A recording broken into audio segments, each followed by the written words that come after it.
कि जो भी अपन को डरने का माहौल है, वो अपन को डरना नहीं है। जब अपन को ये अपन ये रैली निकाल रहे हैं, अपन सबको चेतावनी देना चाहते हैं, ये आपको बताना है कि कोई हिंदू अकेला नहीं है। ये अपनी मातृभूमि है, अपन इसके लिए ऐसे कर रहे हैं कि क्या बोलते हैं कि अपनी मातृभूमि की दिखा रहे तलवारबाजी है। ये नहीं कि ये कोई लव जिहाद का चक्कर हो, ये नहीं कि आप ये दिखा रहे चाहते हैं कि हम एक हिंदू हैं सब है। यास्मीन, सरकार से शिकायतें शुरू से रही है।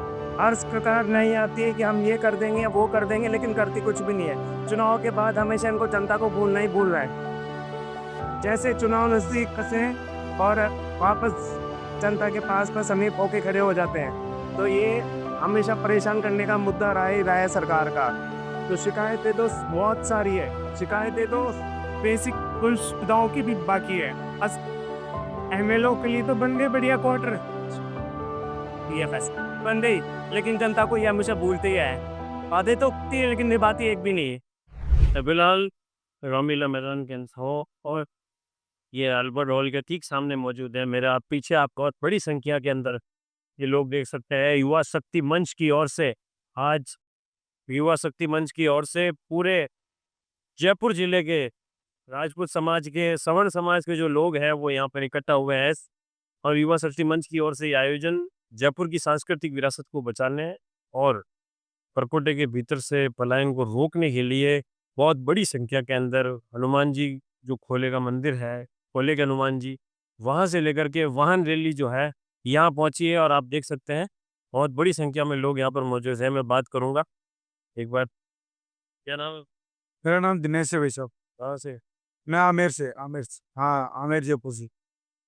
इस रैली का मकसद है कि जन आक्रोश रैली है।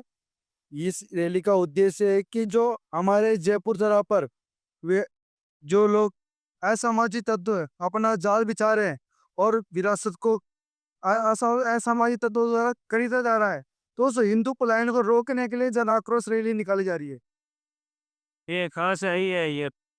ये रैली पोले का हनुमान जी से स्टार्ट हुई है और हमारे रामलीला मैदान में समाप्त हुई।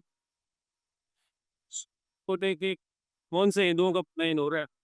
हमारे जिस चांद बोल रहा, हमारे पुरानी बस्ती रहा, हमारे यहाँ पर शास्त्री नगर रहा, पट्टा बस्ती की तरफ है।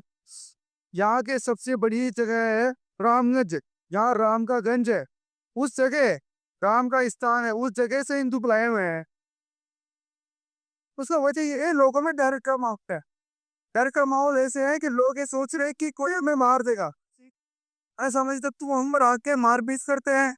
रात को 1 बजे पथराव हो जाता है कभी कभार। वहाँ की जो लड़कियां स्थानीय लड़कियां, वो लड़के मेरे से रात को निकल नहीं पाती है। वो भी शर्मा कई कई मैं तो बस यही कहूंगा कि अपने हिंदुओं को बस एकजुट होना चाहिए कि जो भी अपन को डरने का माहौल है, वो अपन को डरना नहीं है। कि अपन को ये अपन ये रैली निकाल रहे हैं, अपन सबको चेतावनी देना चाहते हैं, ये आपको बताना है कि कोई हिंदू अकेला नहीं है। ये अपनी मातृभूमि है, अपन इसके लिए ऐसे कर रहे हैं कि क्या बोलते हैं कि अपनी मातृभूमि की दिखा रहे तलवारबाजी है। ये नहीं कि ये कोई लव जिहाद का चक्कर हो, ये नहीं कि हम ये दिखा रहे चाहते हैं कि हम एक हिंदू हैं सब एक साथ हैं। And this is boy विदेशी लोग आ रहे हैं यहाँ पे। सीमेंट घर किसी पे ऐसे निकल के जयपुर से बाहर कहीं और बस रहे हैं, इन चीज़ों को होने के लिए ये रैली निकाली गई है। जो हिंदुओं का जो पलायन हो रहा है, इसको देखते हुए ये हिंदुओं से आह्वान है कि पलायन रुके और ज़्यादा से ज़्यादा संख्या में ये जो आक्रांता है जो फैल रही है, इसको रोकने के लिए ये आयोजन किया गया है। सिस्टर बेरिया एक बिल वगैरह कुछ लेके आई थी, उसका कुछ असर नहीं? उसका असर हुआ नहीं है ना। जब उसके उपरांत भी ये हिंदू हिंदू घर बेच रहे हैं, मुसलमान जो है वो ज़्यादा अधिक से अधिक पैसा देकर मकान खरीद रहे हैं जयपुर के अंदर चार दीवारी के अंदर, और हिंदू पलायन ज़्यादा से ज़्यादा हो रहा है। इसको रोकने के लिए ही ये आयोजन किया जाता है हर साल के बाद ही। तो सरकार को ज्ञापन देंगे। अब इस ज्ञापन तो हमारा हर बार ही दिया जाता है सरकार को, और अभी भी दिया जाएगा ज्ञापन कि रैली निकलने का क्या है जो ये दिखाई गई? इस रैली का जो मेन मकसद है वो ये है, जो जयपुर के चार दीवारी से जो अपनी जयपुर की धरोहर है, जिस हिसाब से यहाँ पे पलायन हो रहा है पिछले 10 सालों के अंदर, जयपुर चार दीवारी के अंदर जिस परिस्थिति पे पलायन हो रहा है, आने वाले 5 से 10 सालों के अंदर यहाँ पे जयपुर के अंदर जिस जो पावर है निकल सब कुछ बंद हो जाएगा। आज अपन जो मंदिर के अंदर जाके आरती कर लेते हैं ना, यदि ये डेलियाँ निकलना ये बंद हो जाएगी ना जिस दिन, उस दिन यहाँ से आप मंदिर के अंदर आप जाके घंटी भी नहीं बजा पाएंगे, वहाँ पे आरती भी नहीं कर पाएंगे। और ये परिस्थिति अभी भी कई क्षेत्रों में है चार दीवारी के अंदर। ये परिस्थिति अभी भी चार दीवारी के कई क्षेत्रों में है। इन परिस्थितियों को रोकने का ही हमारा एक मेन उद्देश्य है कि चार दीवारी की हमारे जयपुर शहर की जो धरोहर है वो सदैव ऐसी बनी रहे। और इसी तरीके से जयपुर जो राजस्थान की शान है और राजस्थान जो पूरे विश्व की शान है वो ऐसी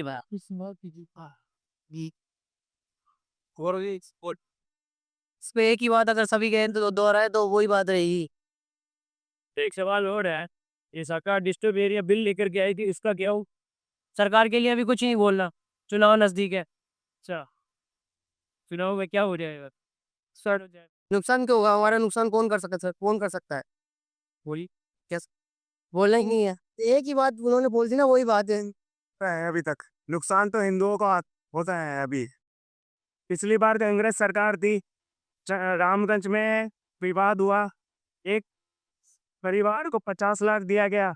और अभी हिंदुओं को परिवार के साथ सेम सिचुएशन हुई, उनको 3 लाख रुपए भी नहीं दिए गए, जबकि यहाँ पे भाजपा सरकार है फिर भी ये हमको देखना पड़ रहा है। तो क्या मतलब इस सरकार का? सरकार से शिकायतें शुरू से ही रही है। हर सरकार नहीं आती है कि हम ये कर देंगे वो कर देंगे, लेकिन करती कुछ भी नहीं है। चुनाव के बाद हमेशा इनको जनता को भूलना ही भूलना है। जैसे चुनाव नजदीक आते हैं और वापस जनता के पास में समीप होके खड़े हो जाते हैं, तो ये हमेशा परेशान करने का मुद्दा रहा ही रहा है सरकार का। एक बार सरकार बन जाने के बाद में अपने दफ्तर के बाहर मिलने तक भी नहीं आती।